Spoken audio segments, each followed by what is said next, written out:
బోయజు దేవుడు మీకు తోడయుండునుగాక అనే మాట సెలవిచ్చాడు.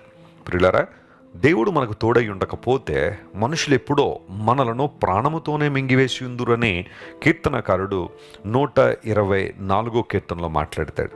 చాలాసార్లు మన జీవితాల్లో కూడా దేవుని తోడు లేకపోయిండుంటే ఎప్పుడో దురాత్మ సంబంధమైన అధికారం మనల్ని అణగదొక్కేసి ఉండొచ్చు.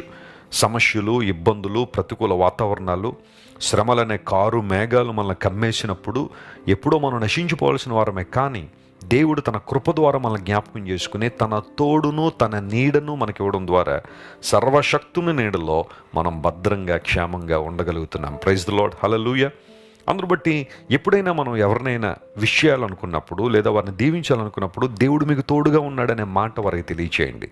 కష్టాల్లో ఉన్న వారిని చూసినప్పుడు, ఇబ్బందులు ఉన్న వారిని చూసినప్పుడు వారిని హేళన చేయడం కాకుండా ప్రభు మీకు తోడుగా ఉన్నాడు, ఆయన మిమ్మల్ని విడిపిస్తారు, ఆయన మిమ్మల్ని రక్షిస్తారు, ఆయన మిమ్మల్ని స్వస్థపరుస్తారు, ఆయన మిమ్మల్ని ఉన్నతమైన స్థానానికి తీసుకొస్తారని ఒక ప్రేమతో కూడిన పలకరింపు, ఆదరణతో కూడిన పలకరింపు నీకు దీవెన మాత్రమే కాకుండా వారికి కూడా ధైర్యాన్ని మరియు ఆశీర్వాదాన్ని ఇస్తుంది.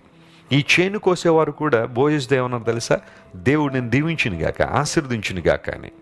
ఈ యజమానుడు మరియు దాసుల మధ్య ఒక చక్కని సంబంధాన్ని ఇక్కడ మనం చూస్తున్నాం. ఒక స్నేహపూర్వకమైన వాతావరణం అక్కడ కనబడుతూ ఉంది. దేవుడు నేను దీవించునుగాక. ఈరోజు వాగ్దానం ఇదే, దేవుడు నీకు తోడై ఉన్నాడు. రెండవది, ఆయన నేను దీవిస్తారు, ఆయన నేను ఆశీర్వదిస్తారు. దేవుని ఆశీర్వాదము అన్ని విషయాల్లో మనల్ని ఉన్నతమైన స్థానాన్ని తీసుకువెళ్తుంది. కొన్నిసార్లు నరుల కష్టం చేత అది ఎక్కువ కాదని కూడా లేఖనంలో రాయబడింది. కానీ దేవుని అనుగ్రహము, ఆయన ఆశీర్వాదము మనలను దీవించడం మాత్రం కాకుండా అనేక మందికి దీవెనకరంగా, ఆశీర్వాదకరంగా ఉంచుతుంది అనడంలో సందేహం ఏం లేదు. మీరు చేయాల్సిన ప్రార్థన ఏంటో తెలుసా?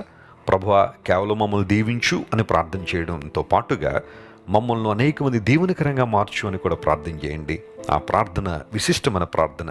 దేవుడు మిమ్మల్ని అలాంటి ఉన్నతమైన స్థితికి తీసుకురావాలని మనస్ఫూర్తిగా నేను కోరుతున్నాను.